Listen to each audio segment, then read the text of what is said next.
La última intervención de esta mañana, luego nos iremos a comer. Corresponde el turno a Economía Agropecuaria y Forestal. Nos acompañan Ramiro Palacios, Sira Planas, Ana Belén Serrano y Javier Martín. En principio van a intervenir ellos dos, va a empezar Sira, así que adelante. Bien, pues nosotros durante estos 2 meses obviamente hemos barajado un montón de temáticas muy interesantes en este área y bueno, pues es obviamente un tema muy vinculado al mundo rural y obviamente no va a dejarlo seguramente de estar en esta nueva ruralidad, con lo cual nosotros lo que hemos hecho ha sido para este prototipado y este trabajo un poco más de intentar llevar a la acción algunas medidas que pudieran resolver algunas de las problemáticas con las que nos vemos enfrentándonos en el día a día. Hemos elegido esa dificultad en el acceso a la tierra y encontrar una fórmula que pudiera favorecer este acceso a la tierra para las personas que desean trabajarla y encontrar una fórmula para hacerlo de una forma pues, mejor y más rentable. En estas medidas hemos intentado... De momento ya tienes una, eliminar la PAC. Bien grande. No. Bueno, eliminar la actual PAC quizá y reconstruirla de una forma distinta, ¿no? Quizá para que todas esas dificultades pues bueno, se minimicen y realmente sirva para crear y para una nueva ruralidad y que realmente tenga una potencia como actividad importante del entorno rural y de hecho Ramiro analizará desde este punto del acceso a tierras medidas que son viables y que se pueden poner en práctica por las personas que obviamente tienen esa capacidad de tomar estas medidas y decidirlas y entonces entraremos en algunas muy directamente relacionadas con esta problemática. Estas medidas, como decía, está orientada por un lado a esa modificación normativa y no estamos hablando de que desde Europa no se permitan, es decir, es viable, con lo cual no estamos hablando de ningún extraterrestre ni de un imposible. Por otro lado, también orientar esta medida a una problemática dentro del acceso a la tierra, que es el acceso a esa información. Muchas veces el problema es acceder si necesitas algo concreto, al propietario. Pasa un poco como en el tema de la vivienda, ¿no? Ahí hay una ruptura en el vínculo muchas veces, a veces son herencias de herencias, ahí hay una dificultad a la hora de poder dar actividad a esta tierra que obviamente digamos, poner en valor ese recurso natural endógeno es una gran puesta en valor para nuestra nueva ruralidad. Entonces, este otro carácter de priorizar el uso de esas tierras sería otra de las orientaciones de esta medida que considerábamos muy importante.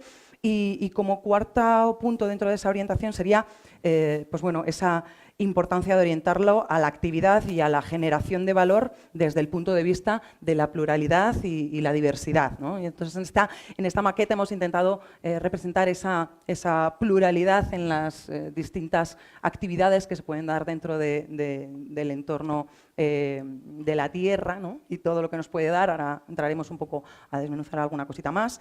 Y todo esto, desde luego, desde un criterio de agricultura con y para personas. Cuando hablamos de agricultura hablamos de todo el ámbito agropecuario y forestal, de esa priorización del uso, ya que lo que no se usa se deteriora y podemos decir en el campo de la tierra que se destruye, incluso casi desaparece, ¿no? Hay otros peligros que en nuestro país son importantes, como podría ser la desertización y otros muchos, ¿no? Es un recurso natural, tiene alto valor. Y creo que es justo y necesario que desde el entorno rural lo pongamos en valor y lo acerquemos a otra realidad social, ¿no? Y bueno, por supuesto, una perspectiva de capacitación, no solo por el punto de vista de profesionalización, sino, por supuesto, por esa perspectiva de género que consideramos tan importante en el mundo rural y que es necesaria también en este área de agropecuaria y forestal, ya que es una de las actividades más vinculadas a este entorno, ¿no? Y si vamos a desmenuzar estas 4 orientaciones que hemos dado a esta herramienta o este prototipo que podríamos llevar a la realidad, ¿no? Empecemos por la normativa. Muy bien, gracias, Sira. Yo voy a empezar Perdón, diciendo... Veo que el cartón que estabas haciendo ayer ha aparecido a todos por aquí. Sí, ¿Significa sí. algo? Significa, bueno, esto puede ser visto de muchas maneras. Puede ser una tierra, pero también puede ser un pastel, ¿no? Un pastel que tiene el crocán de chocolate que está tostado. Y bueno, en cierto modo es así, ¿no? Cuando vemos un mosaico de un paisaje, ¿no? Con distintos cultivos, pues vemos cosas así similares, ¿no? De manera que queremos ponerlo aquí para que sea visible, ¿eh? Y también, insisto, puede ser un regalo que tenemos. Y lo que queremos transmitir aquí, sobre todo, son conceptos positivos, ¿no? Hacia el espacio, hacia la tierra que tenemos. Y ya centrándome más en las medidas, voy a decir, primero, es bueno que hagamos perspectiva histórica también. En el siglo XVIII, a finales, sabéis que en el siglo XVIII la población en Europa se duplicó, también en España, y hubieron muchas iniciativas destinadas a decir, bueno, pues cómo se ha aumentado la superficie cultivable. Escribe el padre Feijóo, y menciona el texto exactamente, y viene a decir que todas las medidas se resumen en una, que es liberar a la tierra de las muchas ataduras en las que se encuentra encerrada. Esta frase, para mí, y yo creo que para todo el grupo, sigue siendo plenamente válida. Segunda cuestión, como ha dicho Sara, priorizar la usabilidad y no la propiedad. La propiedad no es un derecho absoluto. Hay muchas opciones: alquiler, cesión, compra, alquiler por más tiempo, menos tiempo, cesión por más tiempo, menos tiempo, cesión con contrapartidas. Es un mundo... Custodia del territorio, por ejemplo, muy amplio, ¿no? Muy importante. Entonces, ya por concretar, por una parte, un tipo de medidas que hemos pensado están destinadas a aportar transparencia al sector. Es decir, tiene que haber información veraz y organizada que sea accesible para la gente que quiera utilizar las tierras, bien en pequeñas cantidades, o en grandes, en huertos, en no huertos, en masa, porque es incomprensible que la superficie agraria útil de España está disminuyendo en tasas que hay gente que dice que es un 1% al año. Yo creo que es menos, pero son tasas importantes. Y por otro lado, vemos que la presión también por acaparamiento de tierras también es cada vez mayor. En torno a este mare magnum de acaparamiento de tierras por un lado, incremento de la demanda por otro lado, pero aumento también de los espacios infrautilizados o no utilizados, es ahí donde estamos actuando. ¿Cómo salir de ese callejón? Aportando información y transparencia al sector. Catálogos de tierras, como igual que han explicado las compañeras de vivienda, que han estado muy bien, pues un poco en esa misma línea. Información veraz, contrastada, elaborada, no listados infinitos. Y eso es un trabajo que se tiene que hacer y no es tan caro, no es tanto dinero. Muchas veces los ayuntamientos, en vez de gastar tanto dinero para cemento y para recoger hojas en otoño y cosas de estas, pues pueden contratar personas que hagan ese tipo de trabajos, que aporten otro tipo de valor, ¿no? Y que además podríamos hacerlo desde el punto de vista más lúdico o apelando a las emociones y a la utilidad de esos propietarios, que no se vean encerrados y que no tengan la sensación de que van a perder un patrimonio, porque en realidad hay muchas figuras que en realidad es acercársela y ponerlas en su conocimiento y sobre todo que se sientan partícipes y héroes de ese cambio al permitir esa flexibilización o ese uso de esas tierras infrautilizadas que tienen heredadas y que pueden ser una oportunidad para traer cosas buenas a su pueblo. Cuando nos preguntan cómo respondería mi abuela, bueno, en mi caso podría ser mi madre, que tiene 90 años, o sea, que tampoco tengo que ir tan lejos. ¿Cómo podría abordarlo? Y lo que decíamos, pues un poco mesa, camilla y rosquillas. O sea, quiere decir que si no convencemos a las personas que son propietarias de las tierras que las cedan en uso, no lo vamos a conseguir. Esto no se consigue. Entonces, todas las acciones enfocadas tipo puertas abiertas, encuentros entre cedentes y demandantes. O jornadas con otros inquietudes que tengan, que les surja, que les resulte interesante, pero que aprovechemos ese entorno agradable, lúdico o cercano para plantear posibilidades o hablar del Mariano que quiere hacer esto y no sé.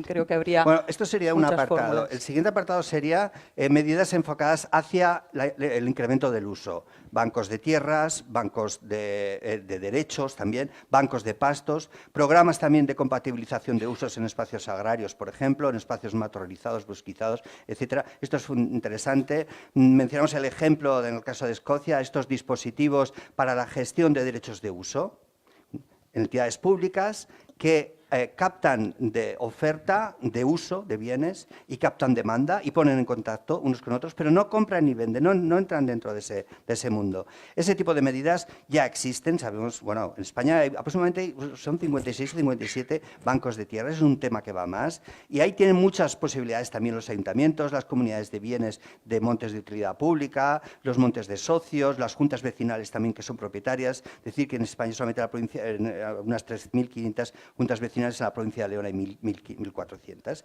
O sea que hay posibilidades, digamos, de poner en marcha acciones enfocadas de esta línea. La tercera área de trabajo sería todo lo relacionado con los espacios intensamente matorralizados y bosquizados que es en el país. Estamos hablando de que el 40% de la superficie de España está por encima de los 700 metros y estamos hablando de que el 37% de la superficie del país es o bien es bosque o bien es zonas intensamente matorralizadas. Y esas zonas hay que gestionarlas. Si no se gestionan bien los incendios, si no se gestionan hay menos biodiversidad. Si no se gestiona no se puede hacer la compatibilización de usos recreativo, productivo, ambiental. Esas tres patas que tienen que cumplir esos espacios, que es el 40% del país, 37% del país es muchísimo. Si no se gestionan esos espacios, ¿quién los gestiona? Los gestiona el fuego.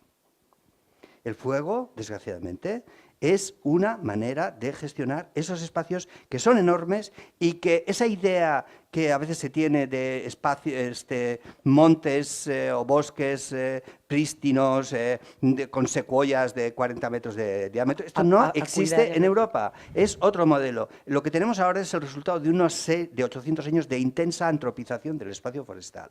Y eso, queramos o no, además de que lo tenemos que gestionar y que solamente está ocasionando en muchos casos gastos, tenemos que convertirlo en algo que ocasione bienes para la sociedad. Y ahí hay una enorme posibilidad para liberar tierras, para eso decía. No solamente para pastos, o sea, para agricultura, que también, posibilidades de agricultura de montaña, zonas de cultivos leñosos, también PAM, es decir, plantas aromáticas medicinales, también todo el sector de setas, todo el sector también de maderas especiales. Hay un mundo enorme que está muy vinculado también y que tiene a la generación de valor que pueden ser utilizados para esto. Hay que decir que el 67% de las zonas de bosque españolas son bosques privados, pero ahí se incluyen las zonas de las juntas vecinales, las comunidades de socios, etcétera, como el caso de Soria, etcétera, ¿no? Entonces, en ese terreno hay muchísimo campo para hacer, ¿no? Y si me permites, Ramiro, yo creo que es súper importante en este caso verlo desde la combinación y de la pluralidad de esas distintas actividades que desde la convivencia pueden hacerlo muchísimo más rentable, dando lugar a distintos usos, como decíamos, recreativos, productivos y ambientales, que son perfectamente combinados y que se ha hecho tradicionalmente de una forma orgánica por las personas del lugar en su día. Entonces, es volver a ponerlo en valor y volver a encontrar una fórmula que, en vez de ser un sumidero de dinero y un problema o un posible problema, se convierta en lo que tenemos en los pueblos, bajo mi punto de vista, que es un montón de oportunidades desaprovechadas para ponernos manos a la obra. Solo hay que tener actitud y ganas. Y ya para acabar un poco, sobre el tema del marco normativo. El marco normativo, sabéis que en política agraria, en la Unión Europea es la PAC, la Política Agraria Comunitaria. En España estamos desde el 86 en este terreno. Entonces, yo, y no creo, es todo el grupo, que lo primero que tenemos que decir es que estamos de acuerdo y que vemos necesario que los países tengan una política agraria. Porque estamos hablando de la producción de alimentos, estamos hablando de comida, de tradición, estamos hablando también de gestión de los espacios. La agricultura no hace solo que producir alimentos, hace más cosas, tiene más funciones, es cada vez más plurifuncional. Y eso ha de ser regulado con políticas de Estado. Y cuando los que hemos vivido y hemos tenido muchas relaciones, así en el caso con Francia, y cómo se hace, cuando ellos van a discutir a Bruselas, lo que van a discutir, tienen muy claro cuál es su política del Estado. Entonces, pero sobre esto que no voy a mencionar, sobre la cuestión de la PAC, solamente aquellos aspectos que inciden en la liberación de tierras y en el favorecer el acceso a la tierra, que es nuestro objetivo y lo que solamente nos hemos centrado a lo largo de esta discusión. Y vamos a ver, la primera cuestión es que es primordial que todos los sistemas de compensación de rentas vinculados con la PAC estén relacionados con la generación de empleo, un factor, con la producción de bienes ambientales o servicios ambientales también, con la residencia del promotor y con la, digamos, la valoración de la dimensión económica del conjunto de la explotación. Es incomprensible que una explotación de 400 hectáreas que genera 2 empleos esté recibiendo 250.000 euros al año. Y eso está pasando. Mientras vamos ahí, esa gente no va a liberar tierras, que es lo que necesitamos. Si hay un capping, ¿sabéis? Es el límite máximo de lo que se podría cobrar de ayudas, situado en los 80.000 euros, eso significa que esa persona que tiene 400 hectáreas que no las utiliza o que utiliza 100, va a liberar esas hectáreas porque no le van a ocasionar esto. La segunda cuestión es, dicho claramente y simplemente, es la eliminación de una parte de los perceptores. Es incomprensible que España tiene 710.000 perceptores, Francia tiene 250.000. La política agraria se está utilizando como un sistema social, como una ayuda social, para compensar las bajas pensiones del medio rural. Pero mientras eso sucede, que además la PAC no se ha diseñado para esto, y en Europa no es así, mientras eso sucede, la gente que quiere acceder a la tierra o no puede o está pagando precios imposibles. O lo hace casi poco damos datos, por ejemplo, nosotros estamos manejando, yo, dicho de paso, formo parte de una red de profesionales que prestamos servicios al agroemprendimiento, nos llamamos Trevolar, y estoy todos los días escuchando esto. La última vez unas ventas de 200.000 euros hectárea en viña, incluidos derechos, suelo y vuelo. O sea, que es que hay todas las posibilidades, desde tierras, digamos, estercolizadas, hasta tierras ultravaloradas, hasta todo eso son dificultades para el acceso, que es lo que nos tenemos que centrar. Igualmente, si se valora la percepción se vincula la percepción de derechos de pago básico con la generación de empleo ligado al potencial económico de la explotación, tal como ponía el consejero de Agricultura de Aragón, Olona, se liberarían enormes cantidades de tierra también. Y serían posibles. ¿Cómo es posible que una cooperativa, por ejemplo, en Marilaneda de 50 hectáreas está generando 40 empleos durante 6 meses y 10 empleos fijos y al lado una finca de 400 hectáreas con los mismos recursos, con agua, con de todo, está generando 2 empleos? Pero esta generando 2 empleos se lleva 200 y pico mil euros de PAC. La otra, como es regadío, tal, no llegará a los 15.000 euros. Esto es así de duro.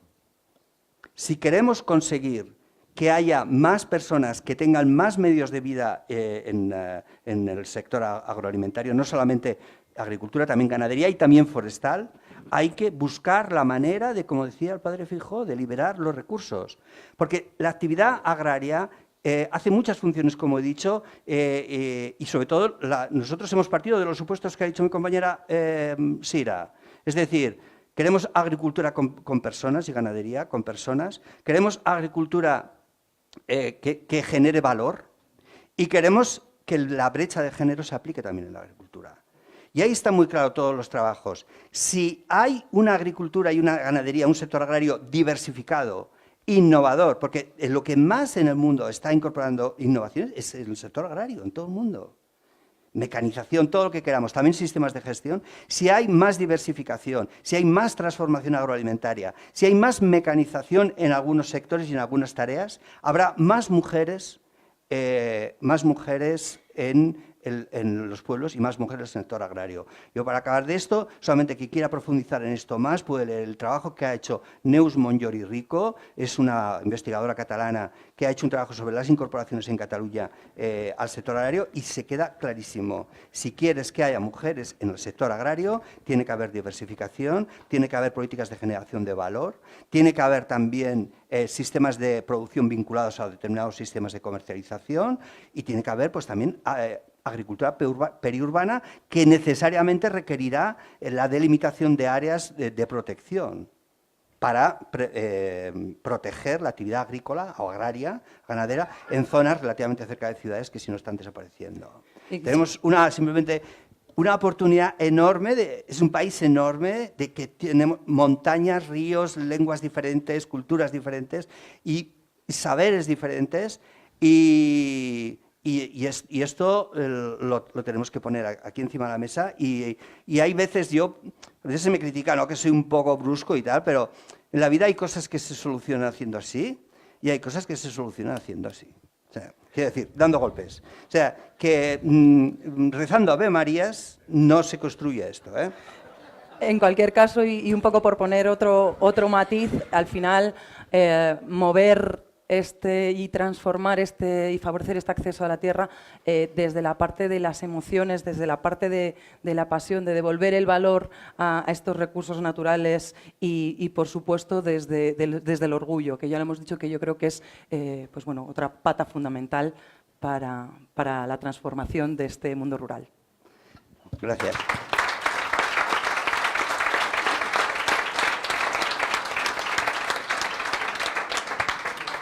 Bueno, a mí me ha parecido una exposición espléndida, realmente. Gracias. Enhorabuena. Al público le parece un 7,8, hay un notable altillo. Tiempo de preguntas. Acerco. ¿No está Javier? Sí, sí. ¿No está Javier? Simplemente reportaros un antecedente en el sector forestal, que me imagino que conoceréis, pero bueno, por si acaso. La zona, digamos, de frontera, una zona interprovincial entre, por situaros, Jerez de la Frontera, Ronda, Tarifa. Una zona muy despoblada en la que hay muchos montes públicos. Durante gran parte del siglo XX y quizá el XIX hubo lo que se llamaba una labor por producto. Bueno, no se llamaba así, pero se hacía así. Incluso yo lo conocí en principios de los años 80, todavía funcionaba así. Colonos que iban llegando, a lo mejor llegaban en una operación de descorche o a lo mejor llegaban en invierno en una operación de carbón, y se formaba automáticamente un comité que estaba ya formado, que era el forestal y el municipio. O sea, montes públicos de los ayuntamientos que están gestionados por la Administración Forestal Central y que tienen esa bicefalia de gestión. Y en vista de esa valoración de méritos que tenía cada trabajador forestal, que puede llegar solo con su familia, pues se le dejaba, pues mira, pues ahora va a haber una operación, si es de corcho, y has estado en carbón, pues te voy a enganchar a otra operación de carbón, y así estaban prácticamente todo el año en el monte, ocupando el monte público, haciendo sus pequeñas casas, sus pequeños ranchos, sus pequeños huertos, teniendo su pequeño ganado, y al final lo que llegaban a una pragmática que consistía en que mira que me hace falta leña para este año y rozar algo para el horno de pan y también un poquito de arroz aquí para la casa para que las cabritas coman. Vale, el forestal le señalaba con una cadena, le señalaba una hectárea, 2 hectáreas, lo que sea, tú te cargas. Y eran auténticos jardineros del paraíso. Ellos se encargaban de que esa parcela estuviese mejor que ninguna. Como los peces estos que hacen sus parcelas para que la hembra venga. Mira, mira, forestal, mira qué bonito está esto y tal. Ah, vale, vale, pues quédate aquí. Y así, bueno, el problema que ha habido legal es que la ley de montes antigua tenía lo que se llama el usus capión, que después de 30 años de ocupación quieta, pacífica y era interrumpida, generaba propiedad. Pero la ley forestal moderna no tiene el usus capión, o sea, que ni siquiera podía existir el miedo de que se pudiera generar propiedad. Sin embargo, lo que se han hecho es echarlos a patadas a todos y a los que estamos de forestal viviendo en el monte casi también con ganas. Nada más. Bueno. Ana Belén, ¿tú querías decir algo, no? Ya tienes. Sí. Vale. ¿Sí? Sí.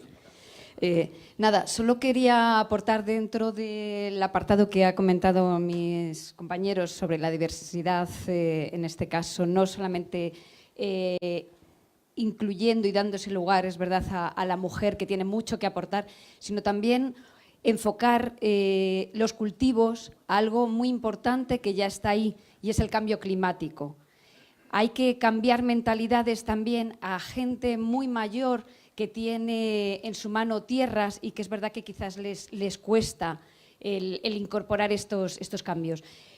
Estamos hablando de cultivos nuevos, de cultivos que pueden ser rentables. Entonces, en ese sentido tenemos que tener también la mente muy abierta y buscar la rentabilidad, porque al final detrás de la tierra tiene que haber sostenibilidad y riqueza. Porque nadie se va a ir al mundo rural, nadie va a querer coger tierra si detrás de ese gran trabajo que es cultivar, que sigue siendo pues, oye, un trabajo duro, cada vez menos duro, porque tienen que irse incorporando la nueva tecnología, que es muy importante y que es verdad que va a ser facilitadora en este caso de trabajos, pero eso, incorporar nuevos cultivos que supongan riqueza y que le hagan interesante a la gente joven, sobre todo, mirar hacia el campo. Porque toda la vida nos han dicho a la gente joven, estudia sobre todo y no te quedes aquí en el pueblo, cultivando, que esto ya sabemos lo que es y lo que hay.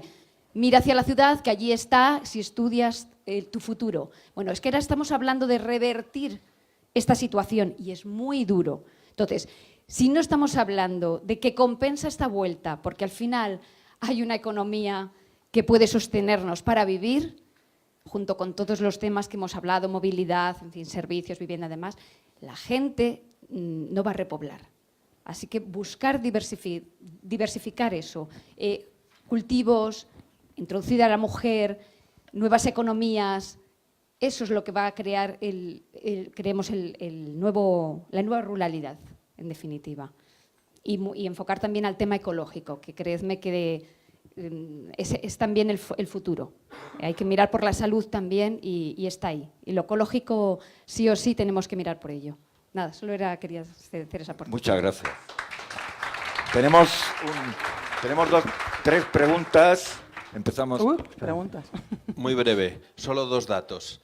En España, más de 300.000 personas mayores de 65 años están cobrando la PAC. Desde el sofá del piso que se han comprado en la ciudad. Sí. Correcto. Y en Castilla y León, 1/3 de los perceptores de la PAC tienen más de 65 años. Entonces, fíjate si hay fondos que se pueden liberar de FEADER pues, para intervenir en el medio rural. Lo que pasa es que hay que repensar un poco esto y a esto nunca hay tiempo porque tenemos, digamos, muchos compromisos ya adquiridos que no hay manera de... decir que yo conozco gente que está cobrando la PAC, que tiene alrededor de 40 45 años, no trabajan en el monte, en el campo, uno vive en París, otro vive en Brasil y 2 viven en la capital de Valladolid dedicándose a otros negocios que nada tienen que ver con la agricultura. Pero eso es lo que tenemos. Una pregunta muy breve. Has mencionado vincular la PAC en una reformulación de la PAC a la generación de empleo y también has hablado de tecnificar, o sea, de incrementar la tecnificación en los cultivos para que sea inclusiva hacia las mujeres, etcétera, pero no veo cómo se conjugan las dos cosas. Un mix. Bueno, un mix sensato. Yo creo que... Por decirlo más concreto, lo que estamos diciendo es que cambiar el 25% del presupuesto del Pilar 1 al Pilar 2, vincular todas las ayudas del Pilar 2 relacionadas con el desarrollo rural a condicionados del tipo que estoy diciendo. Esto existe, nosotros no lo hemos inventado, en Francia lo tienen puesto en marcha desde hace un montón de tiempo. No hay que gastar más dinero, va a disminuir el dinero de la PAC por la causa del Brexit, ya veremos cómo queda eso, pero lo que estoy diciendo es que eso se puede hacer y son los Estados los que lo puedan hacer. Que quede claro que desde hace ya 10 años estamos asistiendo a un proceso de renacionalización de la PAC y es cada vez más flexible. Se pueden cambiar cada vez más cantidad de fondos del Pilar 1 al Pilar 2, y aquí nuestra compañera directora de Desarrollo Rural del País Vasco, o ella, seguro que lo sabe, y esto se puede hacer, y hay una parte que se puede hacer solamente a nivel de Estado y otra parte a nivel de comunidades autónomas. Y entonces, yo soy consciente de que esto, mira, yo estuve en un debate en Andalucía con este tema, ¿no? Y entonces, había un pez gordo del PSOE, que es el que gobernaba allí, pero que había del PP y eran iguales, o por lo menos para este tema, ¿no? Y me dijo, pero ¿tú sabes lo que me estás diciendo? O sea, que si yo tengo 250.000 perceptores y tengo 125.000 que son mayores de 65 años, me estás diciendo que si multiplico 125.000 perceptores por 5, que se supone que es lo que influye cada uno, voy a perder 500.000 votos. Esa es la realidad. Esto es lo que me dijeron. No sé si, y si no hay estoy flipando o qué, pero esto es lo que me dijeron. Entonces, pues como aquí estamos todos los que no nos importa perder 500.000 votos, pues lo podemos hacer sin ningún problema. Pero vamos, es un tema, sí lo ha dicho el amigo del rollo, en fin. Es un tema Hombre, que la verdad es está en todos los debates y en todos los sitios. Insisto que no es difícil, estamos en el periodo de formulación ahora de los cambios. Esto se puede hacer perfectamente y no tiene ninguna complejidad técnica y no supone más gasto. Y que la mecanización efectivamente puede ir en contra de la incorporación de personas, pero con cierta sensatez, un mix sería perfecto tanto para la calidad de vida de las personas que trabajan en el campo como al final la incorporación de, Y también un de pequeño personas inciso. y la rentabilidad. Entonces yo creo que el mix estaría ahí. Con mecanización estamos hablando Pero es para las personas la agricultura. de sistemas georreferenciados para gestionar bosques, de pastoreo digital. Estamos hablando de conocimiento de sistemas para conocer con más precisión las necesidades de fertilización de los campos, de necesidad de agua. Estamos hablando de sistemas de gestión de masas de viñedo, por ejemplo, en Ribera de Duero, donde hay una empresa que lo está haciendo, para conocer y hacer detección precoz de plagas. O sea, no está... Ese tipo de No siempre va contraria con la agricultura, con y para. Tecnología fina aplicada a sectores bien extensivos o intensivos. Bueno. Última pregunta. Buenas, mi nombre es Enrique, nosotros somos forestales y especialmente trabajamos en restauración de grandes incendios forestales.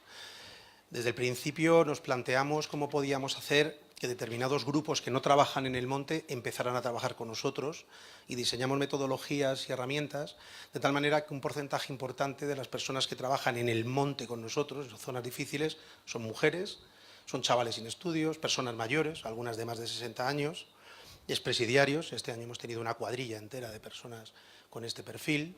Y sí es cierto que innovando se pueden lograr muchas cosas. Nosotros innovamos mucho en el tema de siembras forestales, más que plantaciones, y nos permiten que personas con poco peso, no especialmente fuertes, podamos trabajar en condiciones complicadas.